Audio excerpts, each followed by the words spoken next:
was this was one of the best things that's ever happened to me as well. I know that sounds daft to say, but it generally was, because I was riding a contest that I usually don't like riding, but I was in Madrid riding a contest, and well, actually, no, we'll go back to the very start of it. The very start. So I was riding this event called the Nike Pool. You guys ever see that one? Yeah. And it was like in Dagenham, that swimming pool. Yeah. So I was riding that, and then supposedly there was my team manager from BSD was there, and he was in the crowd, and he was like, there's a guy that was talking to me, and he's like a Red Bull manager, Rich King, and he was like, he's like interested in you, but I think he's looking at a few other people, so I'm not sure. And I was like, all right, cool, like, sick. But me being me again, it's like, oh, it'll probably never happen to me. And then sure enough, like after a couple of weeks went past, then I got chatting with him, and then they started like sending me to Woodward and stuff as like a non-branded athlete, but like helped me out so much. Wow. Like took me to Woodward, which was a dream come true, and paid for everything. And I was like, this is ridiculous. And then so that went on for like a year, and then I was riding a contest in Madrid, Sergio Olay's contest called Red Bull Metro Pipe. Okay. It was cool as well. That was like the real sick one. That was back when contests were actually so sick when I think about it. But still cool now. But yeah, like it was in like an old metro station, and they built this line. It was like a doubles, so you're riding with someone else. But yeah, I feel like they used to get away with a lot. Yeah, back then. Yeah, yeah, it seems like that. Yeah. Whereas now it's harder. Seems harder, doesn't it? Yeah, definitely. It does. Yeah. So this is Madrid, and it's underground. Did you say? Yeah, underground. Yeah. But yeah, and I remember coming third at that contest, and it was on my birthday as well. And then I got they presented me my Red Bull helmet as well that day. Wow. So I was like, and for me to come third at a contest, I'm terrible at riding them. That was good. So yeah, like it was, honestly, that was a dream come true. Like I could not believe that. So that is the thing. You just got presented it. You kind of knew something might be going on. Yeah, I knew it was coming. But I was like, happening. but when? Like, yeah. When? And then I was like, I can't believe this. And then wow. It was contract signed in that, and I was 19. You were 19 then. Okay. But did you know how much of a help it would be at that point? I think so. Yeah, just from seeing like what they were doing with other people, and it had been it's such a massive, and they've always reinvested in their athletes as well with projects and stuff like that. Like especially so I knew that was like a dream come true, and just embrace it. Wow. And then from there it was Kaleidoscope, and then I got my own Red Bull can as well. I had my face on the can, that's another moment which was like, really, that wow. was insane. At this stage, your mum and dad like, biking's all right. Yeah, he's all right. It seems all right. Yeah, it's all right now. Yeah, yeah. No, like parents were always like super supportive with it, and I think they definitely believed in me. Could they believe it when it happens? I can only imagine it's quite a shock. I still think to this day we can't believe it. Like, honestly, like no joke, I can't believe that it worked out the way it did. Yeah. But yeah, it doesn't seem real when I even talk about it. Like, really? Yeah. That's like, so cool, man. It's crazy. It still feels that way. Yeah, that's very cool. Yeah. It's like you try and think back to, I think back to some of the projects that I've done with the boys and that, and like get to bring all my friends on it because they build the ramps. Like George, so that's another one. So one of the guys that used to live with me, George Eccleston, he lived in the skate park as well, and he's my like ramp building guy. Okay.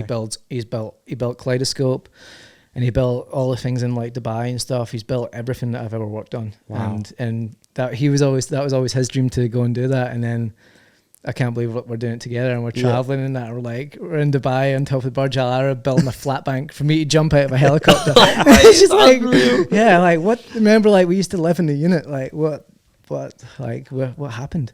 Yeah. But so Kaleidoscope was that an intimidating thing? How did it come about? Yeah. So that was like through Red Bull I always wanted to do something big, and then they were like, what about doing this idea? And I guess it was kind of like similar to like Danny's Imagine It, because that was like something that I'd love. Yeah. Like that was insane, and I wanted to do something not totally similar, but like my BMX, like on a BMX, my BMX version of something like that. And then they got in like Ridley Scott and that, and this massive production crew.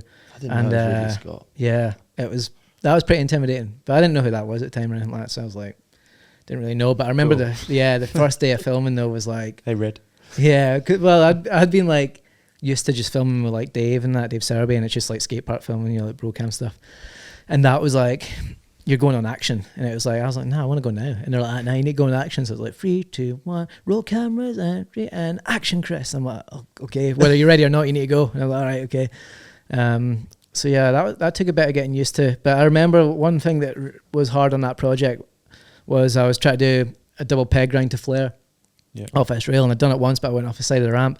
And I was like, come on. But I battled with this trick for hours, like hundreds of attempts. And I was like, come on. And as soon as it hit 5 o'clock, they're like, all right, okay, guys, that's a wrap for today. And I'm taking a run up at this rail like, what?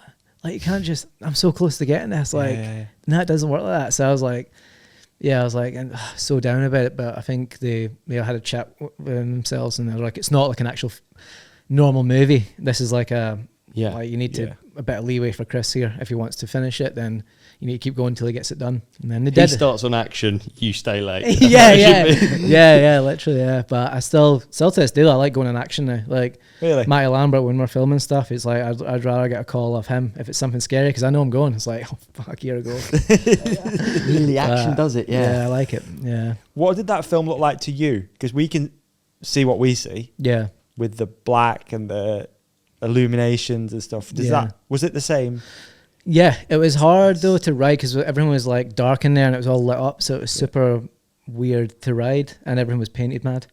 So and everyone was moving. So it looks similar, like to you. Yeah. It was a hard project, but I'd actually love to do another one then. Like I feel like I could do a Kaleidoscope real too. good one. Yeah, I'd love to see one. Yeah, I feel like I could do a mad one there. I think what I thought about it was, all right, you get Ridley Scott involved and you're going to get something cinematic and amazing, but then you might normally think that might hinder the riding. Mm-hmm. Whereas with Kaleidoscope, it was like clear that it was your project as well as theirs. So you were also trying really hard stuff, right? True. Yeah, everything that we built was my idea. Right. And then, like the spiral curve wall and that, what to do all that. Like the foot planting at the pegs that was like round the corner. Yeah. The wall ride, it felt like all that was like my idea, and George, and he built the whole thing. And are they done in just like production meetings and you just throwing ideas around off napkins or how? Like, yeah, literally, yeah. Like I've still got sketches at home that are just these, you should see my drawings, jeez. But they're like just stick men on like a BMX doing like these things that I've done. But yeah, it's like to go from having that in your head to then sketching it up to then sit down with like the build crew and that, and then how it's going to look with a production team and all that. It's like, it's a whole process that I love about it. Do you know what I mean? Yeah. That's what I love. And that's another thing that I like about the videos that I do. And that's why I don't like the contest side, because it's like so much more goes into this. It's not just me riding the bike. It's like the whole background of my builder, filmer, editing, the music, everything. And as well, it's like you can win a contest, people will talk about it for a week or two, but you do a good video, millions of people are going to see that, and it's there forever. Yeah, I feel like you get so much more. We haven't even covered, we've literally just talked about Kaleidoscope. Out of all of the videos you've done so many of these huge projects. Like, just to think that that's the first one. Yeah, that was a start. Yeah. Think of the impact that's had. Like, yeah. It's nuts. Okay. Hey man, what an episode that was. You did amazing in it. And so did you. You shone like a star. You shone like a moon. Can we also put something up here that you can click on for the next episode? How about we put a subscribe up there in the middle? Yeah, I love We're going to put a video we think that our lovely companionship will love on your face. On my face? Yeah. And so on you can't see me now? Gone. And on my face, another video that we think people will love. And thank you for watching. Thank you for listening. Please hit like and subscribe. You guys are the best. Peace and love.